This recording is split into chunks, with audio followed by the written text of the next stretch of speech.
Eu sou a Sara de Melo Rocha e está com o Hoje. O seu dia começa aqui.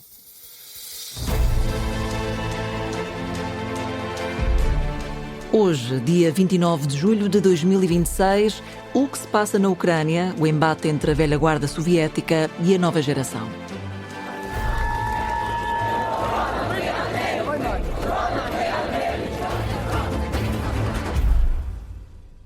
Milhares de ucranianos têm saído à rua em protesto contra as decisões do presidente ucraniano. Ouvimos aqui Volodymyr Zelensky. Ele anuncia a entrada de um novo comandante das Forças Armadas.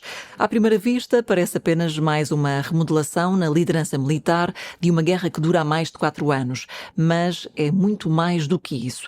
Por detrás desta mudança, há um choque entre duas formas de fazer a guerra. De um lado, uma geração de militares formada na tradição soviética dá prioridade à artilharia, aos carros de combate, à disciplina hierárquica e às decisões centralizadas. Do outro está uma geração mais jovem de oficiais, engenheiros e empreendedores tecnológicos que acredita que o futuro da guerra passa pelos drones, pelo software, pela inteligência artificial e por estruturas mais flexíveis. Mas para entendermos bem todo este processo, há 3 nomes a destacar: Syrskyi, Drapati e Fedorov. Syrskyi, um general, era o comandante-chefe das Forças Armadas até há poucos dias. Foi substituído por Drapati, major-general, escolhido por Zelensky para comandar agora o exército ucraniano. E temos ainda Fedorov, antigo ministro da Defesa, que nem é militar, mas que liderou a transformação tecnológica na guerra ucraniana e fez dos drones uma prioridade. Zelensky demitiu Fedorov do cargo de ministro da Defesa há menos de 2 semanas e foi essa decisão que desencadeou os protestos nas ruas e levou Zelensky a demitir Syrskyi. Agora importa entender se esta é apenas uma mudança de protagonistas ou se marca o início de uma nova fase da guerra com forte impacto junto de Volodymyr Zelensky. E vamos fazê-lo com a ajuda do Tenente-General Marco Serronha, especialista em assuntos militares. Senhora Tenente-General Marco Serronha, muito obrigada por se juntar ao Hoje, bem-vindo. Vamos olhar para o confronto entre duas culturas militares que temos assistido nas últimas semanas no contexto da Ucrânia. Como é que podemos caracterizar estes dois lados e de que forma é que eles se encontram e se desencontram? Boa tarde, Sara, muito obrigado pelo convite, é um gosto, enfim, estar consigo outra vez, agora noutra qualidade neste podcast do Público. O que tem acontecido é que as pessoas mais novas que tiveram formação já em escolas ocidentais, muitas em países da NATO, naturalmente, dadas já, mesmo desde o início da guerra, dadas formações essencialmente pelos ingleses, pelos próprios americanos, relativamente às questões da doutrina do emprego das forças militares, entram um pouco em colisão, por assim dizer, essencialmente com o chefe de Estado-Maior, Syrskyi, que é um general com 70 anos, que é da escola ainda, era militar ainda quando a Ucrânia pertencia à União Soviética, não é? Ele acaba por assumir, após aquela admissão de Zaluzny, logo ao fim do primeiro ano de guerra, que acaba por ter uma postura e uma performance inicialmente como comandante do exército do continente terrestre, quando foi a expulsão, ainda em 2022 e 2023, dos russos de toda a zona norte, não é? Que foram expulsos. E depois Kherson revelou-se um bom líder militar, naturalmente, numa questão mais da parte ofensiva, mas depois, quando a guerra entra nesta forma de atrição e praticamente sem grandes desenvolvimentos da linha da frente, a partir do final de 2023, por assim dizer, e 24, e há aqui alguns pontos que criaram esta tensão com Syrskyi. Então, se Alexander Syrskyi representa esta forma mais clássica de comandar, que características tem então essa escola soviética? É um pouco o que nós vemos do lado dos russos, ou seja, pouca relevância para a questão da manutenção dos recursos humanos. Ou seja, aquela carne para canhão que nós atribuímos muito à questão aos russos, à forma como os russos empregam os seus militares naquelas vagas contínuas, em que têm as tais 1000 e tal baixas por dia, Sisky, pelo menos em 2 ou 3 ocasiões, foi muito criticado. E, portanto, houve outras batalhas em que, de facto, ele fez uma gestão dos recursos humanos muito à modo soviético, com muito desgaste de recursos humanos, não é? Em qualquer uma dessas batalhas, essencialmente a Avdiivka, recordamos que os ucranianos tiveram quase 50 mil baixas, o que é, os russos tiveram, enfim, 70 mil ou 80 mil, mas foi muito atritivo para o efetivo. E isto é uma questão sensível para a Ucrânia, que enquanto a Rússia também está com dificuldades, mas enfim, tem mais habitantes, tem mais massa humana e poderá de algum modo substituir essa massa humana. A questão da Ucrânia é muito sensível, como sabemos, porque recursos humanos por assim dizer, é talvez o elemento mais complexo que a Ucrânia tem pela frente, que é a questão de não desgastar os seus recursos humanos em guerras de atrição desnecessárias. E o que é desnecessário? Desnecessário é, às vezes, para não ter uma pequena derrota tática, acaba por perder um sucesso de natureza operacional ou estratégico. Porquê?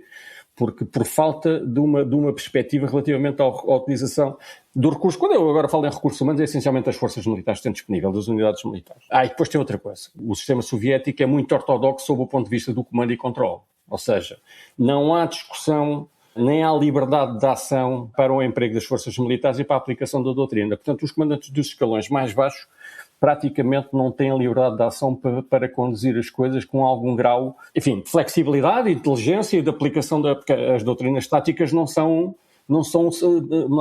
paradigmas que têm que ser aplicados de acordo com as circunstâncias. Exato, mas no fundo estamos então a olhar para um comando muito centralizado, decisões tomadas no topo, prioridade ao controle da hierarquia, as ofensivas de desgaste que falava e... Muita questão e importância do terreno, de ter o terreno. Às vezes é preciso ceder terreno para depois desgastar os russos nas operações ofensivas e depois, eventualmente, pô-los outra vez para trás em circunstâncias mais adequadas ou com outro tipo de manobras. E, portanto, são essencialmente estas duas questões. E depois há que tem a ver com questões também de emprego de determinados tipos de meios, mais carros de combate, mais forças pesadas e outros, enfim, forças mais ligeiras.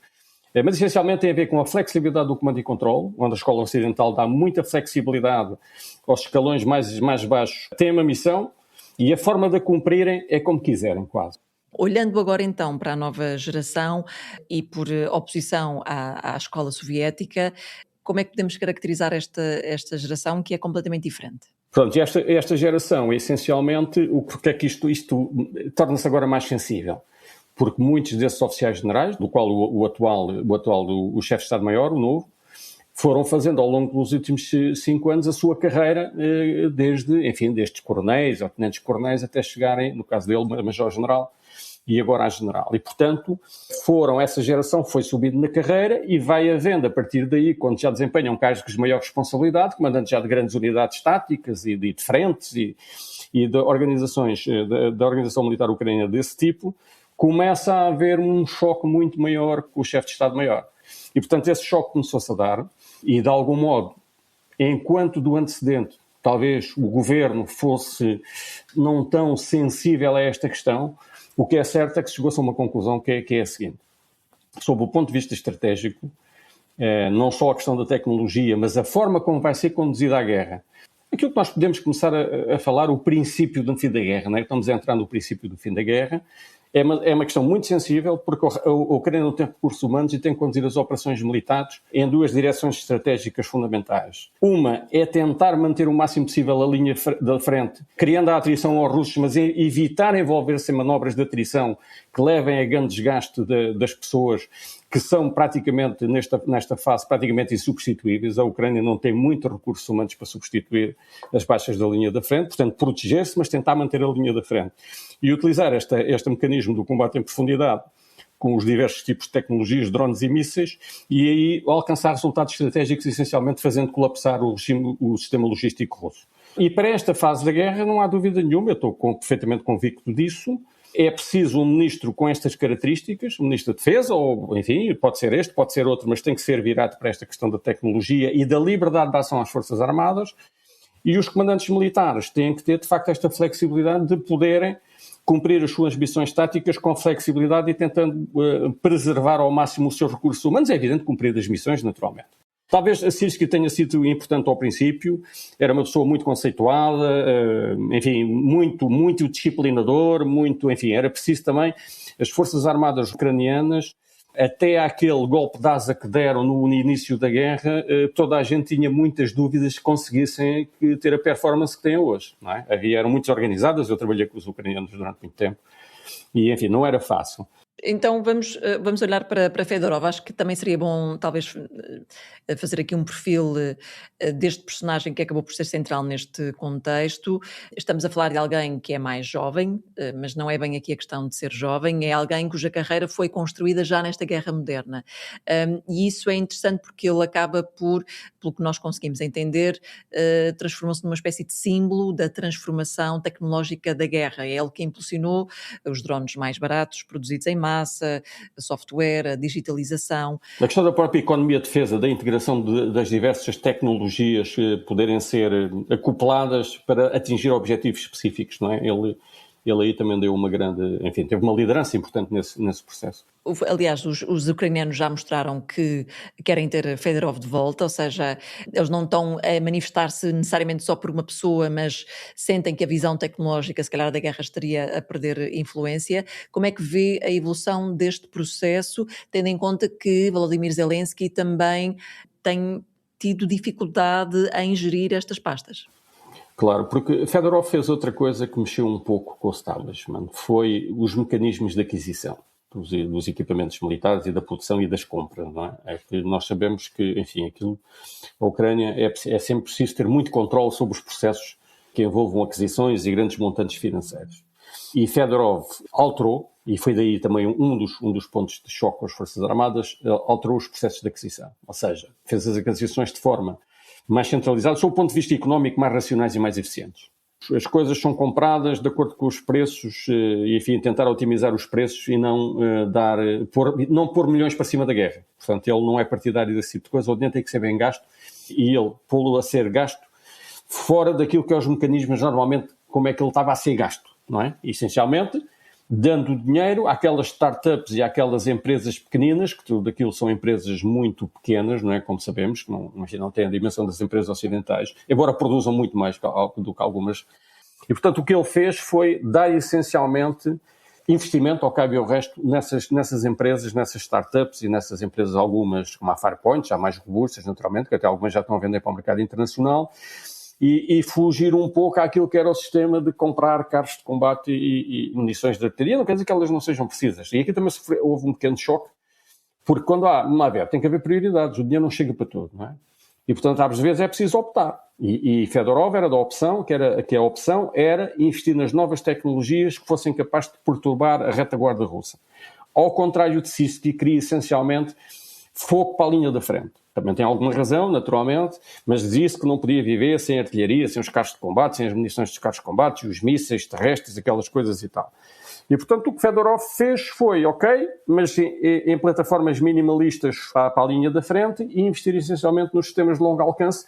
Está visto, quer dizer, não é preciso tirar nenhum curso para perceber que esta alteração da dinâmica da guerra resulta essencialmente disso, e foi isso que criou um problema, ou que está a criar um problema à Rússia, que muito provavelmente é o que vai levar a que Putin tenha que se sentar de facto à mesa das negociações numa posição menos favorável.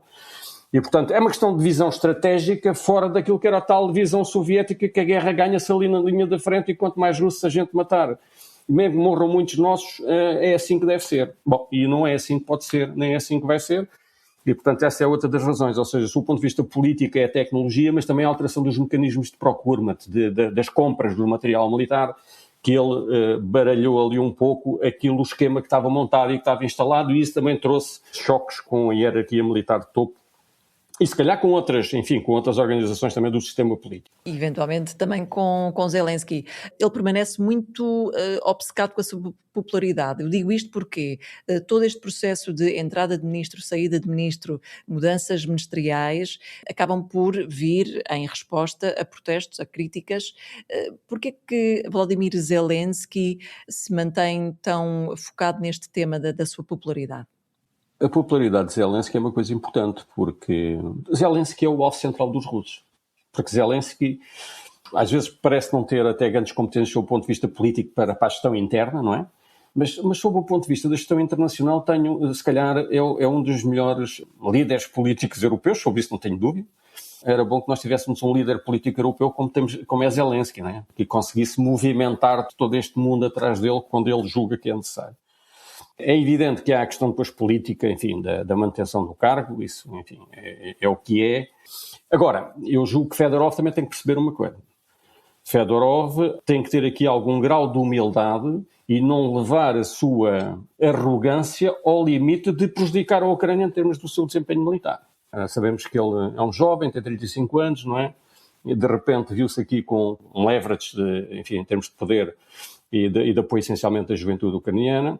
E agora também tem que assentar um bocadinho e perceber que há coisas mais importantes que têm a ver com a conduta da guerra e, enfim, e a conduta da guerra tem que se fazer com as forças militares e com as forças armadas e, portanto, tem que haver aqui... Ele, de facto, como ministro e como político, ele tem que centrar-se essencialmente em criar as condições, sob o ponto de vista das capacidades militares, e isso ele é bom a fazer isso, para pôr à disposição das forças armadas e depois deixar a conduta com as forças armadas e com os serviços secretos e com as forças de operações especiais que têm depois que aplicar essas capacidades no terreno. Vamos ver quem é que vai ganhar, se é a velha ou se é a nova guerra. Sr. Tenente-General, obrigada pela análise aqui no Hoje. Resto, bom dia para si. Obrigado, foi um gosto. Obrigado pelo convite. O que mais precisa saber hoje?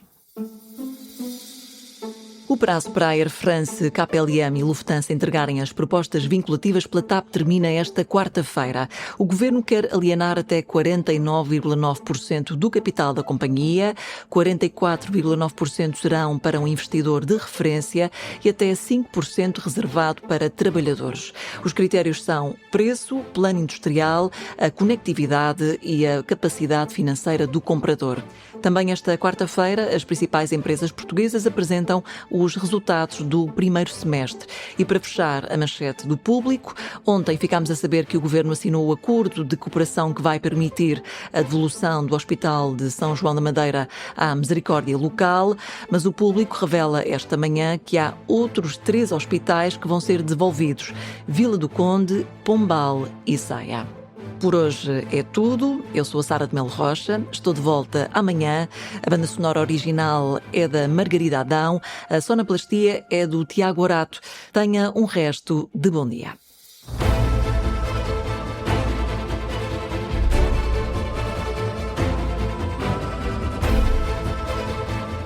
Hoje, o seu dia começa aqui.